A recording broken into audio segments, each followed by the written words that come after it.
Kalau pengalaman, Anda pernah berkomunikasi dengan hewan apa aja, misal dalam peristiwa apa? Saya pernah berkomunikasi sama gajah, ya. Waktu membantu menggiring mereka, gitu ya. Dari mana ke mana? Di Aceh, ya, dari satu taman nasional untuk dipindahkan ke taman nasional yang lain, gitu, karena mereka harus pindah, gitu. Dan memindahkan gajah kan tidak memasukkan mereka ke truk lalu dibawa pergi, gitu ya. Jadi yang harus ditempuh adalah mahutnya harus menuntun mereka itu berkilo-kilo, ya, bahkan berminggu-minggu, gitu loh. Nah, di perjalanan itu kan mereka akan melewati pemukiman penduduk, mereka melewati ladang, mereka melewati segala macam, ya, hutan dan sebagainya.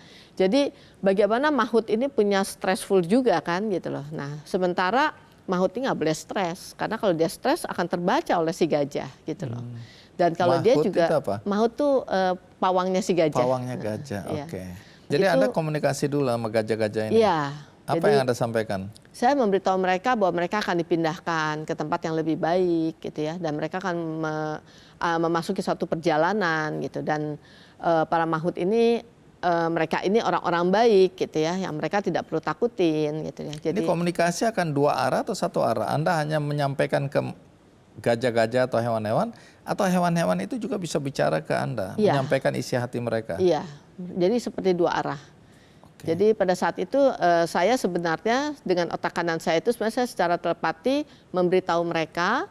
Nah, tapi itu dibuat sebagai dua percakapan dua arah. Jadi saya pun kepingin tahu apa sih yang mereka rasakan, gitu. Nah, gajah-gajah itu bicara ke Anda apa? Curhat mereka? Mereka pada saat mereka masuk pemukiman penduduk itu yang mereka lihat adalah, wah, terutama pada saat di ladang sih, mereka senang karena mereka melihat makanan di sana, gitu ya. Tapi mereka nggak merusak ladang-ladang. Nggak merusak, masyarakat. Karena kan kita beritahu mereka. Itu bukan punyamu, itu punya orang. Kalau mau minta, gitu ya. Baik, jadi oke, itu pengalaman ya. Pengalaman lain ada? Waktu saya pertama kali bertemu sama ratu, ya, ratu itu seekor badak, gitu ya, di Waikambas. Jadi menarik sekali karena waktu itu saya ada acara untuk pelatihan para mahut lah di Waikambas. Jadi sekalian saya diminta juga untuk berkomunikasi dengan ratu dan kawan-kawannya, jadi para badak-badak di sana.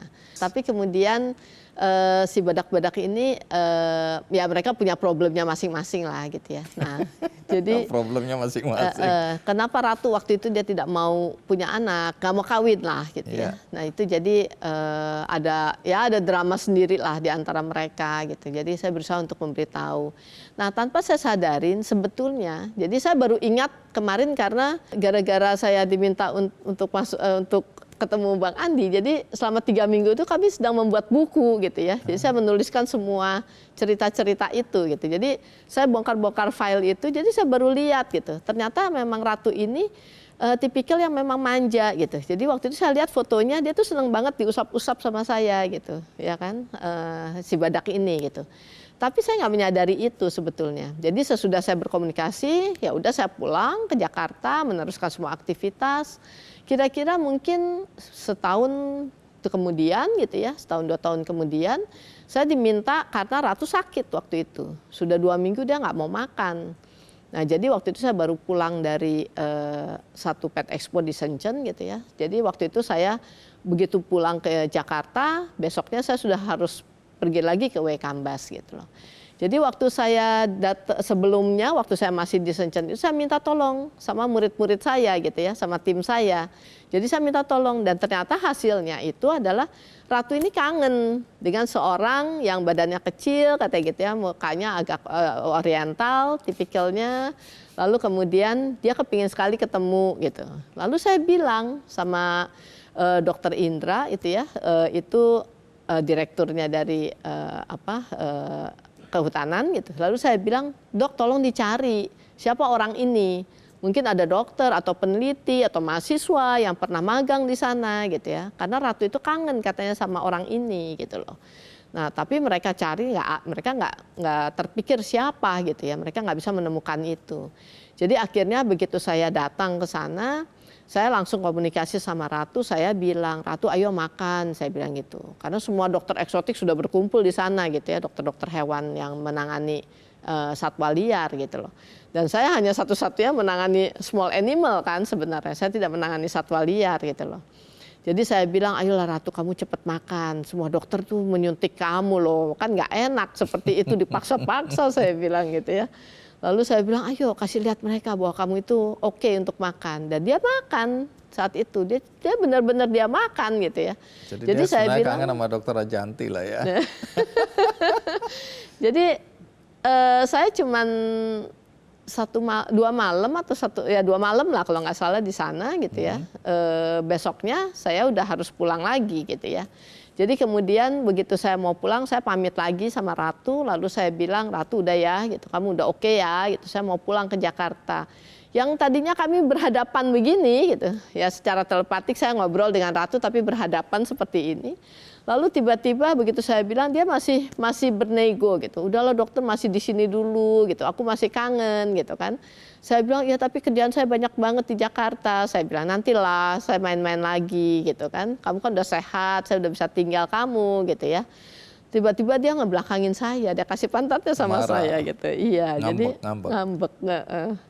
Ya, jadi waktu itu saya masih nggak menyadari kenapa gitu ya dia harus begitu kangen sama saya. Rupanya gara-gara saya menulis buku itu saya jadi mengerti. Saya flashback lagi, saya lihat oh rupanya memang waktu saya di sana saya sering mengelus-ngelus dia gitu. Jadi rupanya memang dia kangen gitu ya. Kurang lebih seperti itu.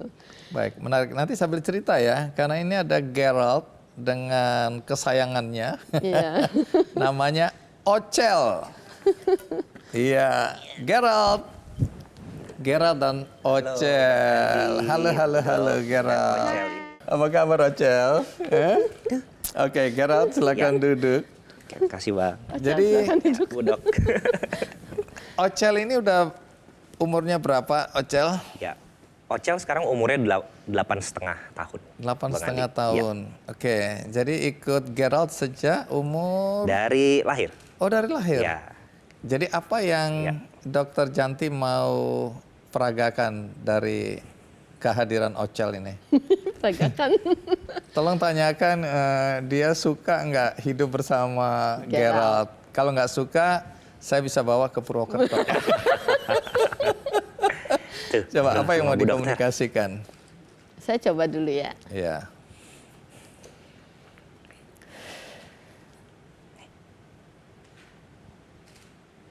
Oke. Jadi ini tentang Ocel ya. Iya. Jadi nanti kalau salah tolong di cut aja. Oke. Tapi ini di belakang tadi belum ngobrol ya? Belum. Oke. Jadi Ocel ini tipikal anak yang sebenarnya dia family dog ya. Dia senang dengan orang-orang. Ya, dia nggak begitu suka dengan hewan lagi sebenarnya ya.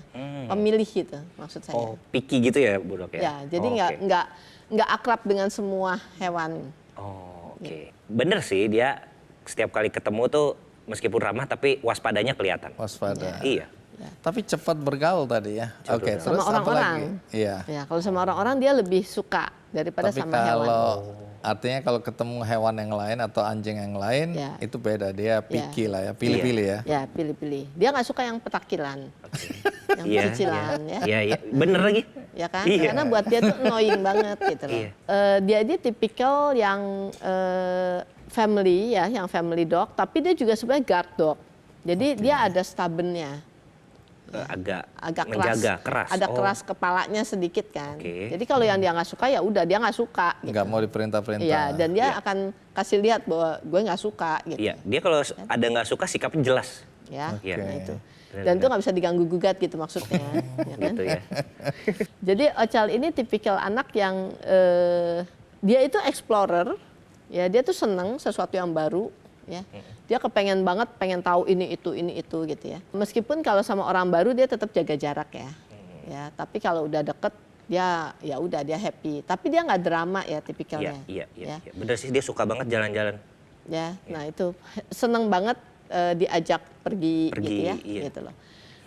Bahkan kalau yang saya dapat sebetulnya dia bisa lebih dewasa daripada gitu ya.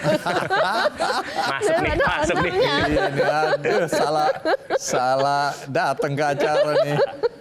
Jadi dari peliharaan ini kita bisa tahu karakter yang punya nggak Gerald? Iya. Karena buat dia mungkin nggak tahu ya, saya lihat kakaknya itu mungkin kadang-kadang masih suka something yang mungkin istri kamu ya. Ya.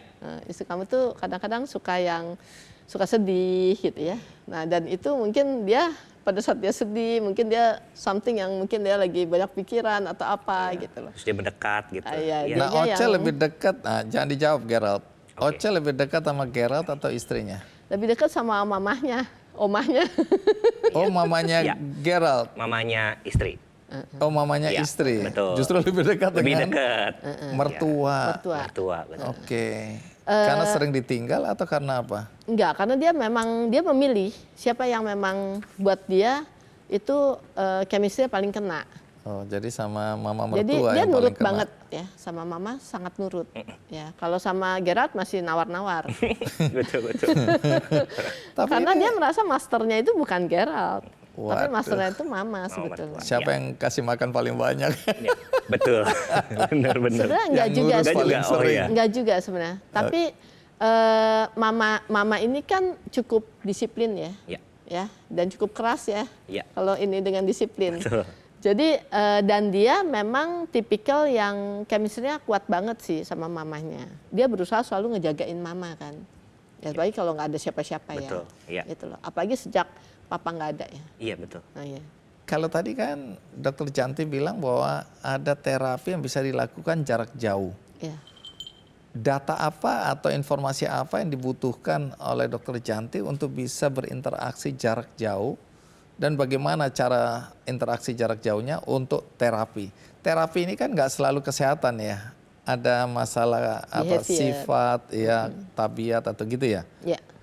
Bagaimana caranya supaya nalar kami ini nyambung atau nyampe?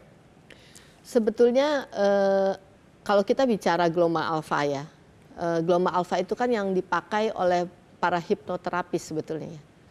Gitu loh, untuk menerapis pasien sebetulnya gitu.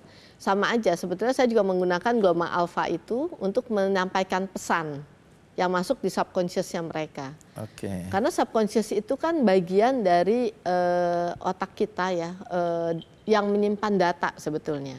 Dan itu powerful sekali sebetulnya. Itu lebih powerful daripada consciousnya kita. Gitu.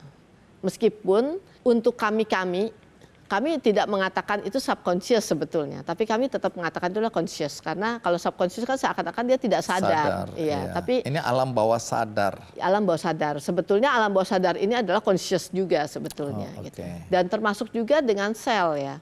Sel itu kan makhluk hidup. Jadi sebenarnya kita juga bisa bicara dengan sel ini. Oh, jadi ini tidak semata untuk katakanlah hewan atau pohon, tanaman, tapi manusia, Ya. namanya makhluk hidup ya, itu bisa juga. Manusia, makhluk hidup semuanya bisa. Jadi kalau Anda bilang sel, Ya. itu artinya apakah misalnya sel kanker, Ya. itu bisa diapain terapinya? Jadi saya mengambil teorinya Dr. Masaru Emoto ya. Siapa itu? Itu yang dokter dari Jepang yang melihat molekul air. Mungkin Oh, Andi oke. pernah dengar. Pernah. Jadi molekul air itu dibekukan. Jadi air yang dari tempat-tempat yang suci gitu ya diambil. Kemudian dia juga mengambil air yang diberikan kata-kata positif dan air yang diberikan kata-kata makian, kata-kata negatif gitu loh. Lalu dia bekukan, lalu dia lihat di bawah mikroskop.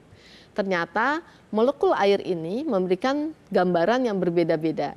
Jadi dari tempat-tempat yang bagus, yang air itu diberikan kata-kata positif oleh kita, itu molekulnya jadi begitu bagus gitu ya, indah banget gitu. Baik, jadi penonton kalau masih penasaran soal ini banyak bukunya sekarang ini saya lihat ya. Ya. Oke, Ya. terus? Lalu kemudian yang kita berikan kata-kata negatif, kata-kata makian, nah itu selnya itu menjadi jelek gitu ya. Jadi bentuknya pun menjadi buruk gitu ya. Jadi kalau ke orang kanker apa yang kita lakukan Nah. atau apa yang Dokter Janti atau dengan teori ini mind power masih ya? Ya, ini masih banyak. Apa yang bisa dilakukan melalui mind power ini?